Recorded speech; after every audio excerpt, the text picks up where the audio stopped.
ইয়াকে যি হারে ঘর ভাঙি আছে গোটেই ভোটার রাইজ আজি 40 বছর ধরে ইয়াতে ঘর ভাঙি আছে। ইয়াতে কিবা এটা অসুবিধা হয়েছিল এইটো মই মানুহ, কিছুমান মানুহে রেলর কোয়ার্টার অথরাইজ করে রাখিছে, আনঅথরাইজ মানুহ এইটো খালি করক, আমার আপত্তি নাই। কিন্তু এই 40 বছর ধরে এইখিনি মানুহ যে আছে সেই মানুহখিনিক বিনা নোটিছত বিনা হেৰিত এনেকুৱা কিছুমান ঘৰ ভাঙিছে যাৰ ল'ৰা ছোৱালী মেট্ৰিক দি আছে, তেওঁলোকে কমচে কম মেট্ৰিকটো দিব লাগে এজ এ হিউমেন হিচাপত, সেইখিনিও কনচিডাৰ কৰা নাই। আৰু মানুহ নথকা ঘৰকেইটা ভাঙি গোটেই বস্তু পেলাই থৈ দিছে এনেকে বাহিৰত। গতিকে মই চৰকাৰৰ তাত আবেদন কৰিছো, আপোনালোকে যেনেকে নহওক গৰীব মানুহসকলে চাই পেলাই এই উচ্ছেদটো এতিয়া বৰ্তমানলৈকে বন্ধ কৰক, কাৰণ ৰেলৰ কোনো অথৰিটি নাই, ৰেলৰ তাত কাগজ নাই। আৰু এটা কথা, ডাঙৰ কথা হ'ল কোনোবা মানুহ যেতিয়া ভিডিঅ' কৰিব যায় তাৰ মোবাইলটো কাঢ়ি লয়। What is this? এইটো কিয়? তাৰ মানে কি তেওঁলোকৰ তাত কোনো অৰ্ডাৰ নাই, সেনেকে কৰি গৰীব মানুহ হেৰেছমেণ্ট দি আছে। আৰু আল্টিমেটলি চবেইতো বিজেপিকে ভোট দিছে না, গতিকে বিজেপিৰ মানুহ আছে মোৰ লগত, চবেই চাফাৰ কৰি আছে। কংগ্ৰেছ বিজেপিৰ বুলি কথা নাই, গোটেই গৰীব মানুহৰ প্ৰশ্নৰ জীৱনৰ কথা, ঘৰৰ চালৰ কথা। গতিকে আপোনালোকে এইটো ইনিচিয়েটিভ লওক। মই একদম হাত জোৰ কৰি মানে প্ৰধানমন্ত্ৰী মুখ্যমন্ত্ৰী হিমন্ত বিশ্ব শৰ্মা ডাঙৰীয়াক অনুৰোধ কৰিছো, আপুনি একদম যিমান সুবিধা পাৰে কিবা এটা ষ্টেপ লওক, আদাৰৱাইজ এই গৰীব মানুহখিনি হাজাৰ হাজাৰ গৰীব মানুহ ৰাস্তাত আহি যাব।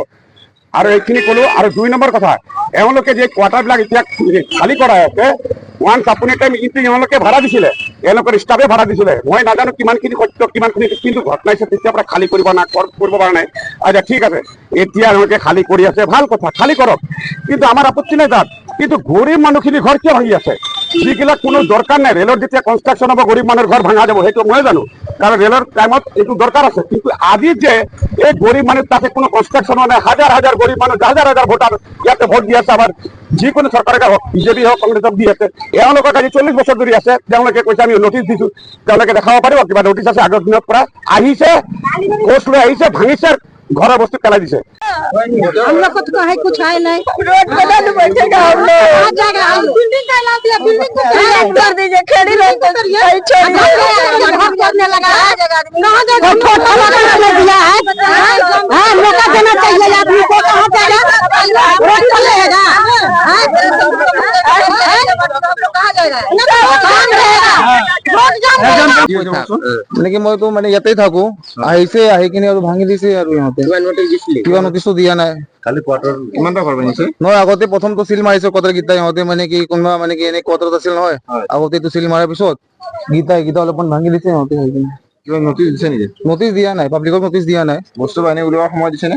বস্তু মানে কি কোৱাৰ্টাৰত কৈ আছিল বস্তুকেইটা ওলাবৰ কাৰণে, যোনে পাইছে বস্তু ওলাইছে। খেৰিঘৰক একো কোৱা নাই, পাব্লিকক একো কোৱা নাই। बिल्डिंग का अधिकार दिया ना, जमीन कर दिया है, कहाँ जाएगा?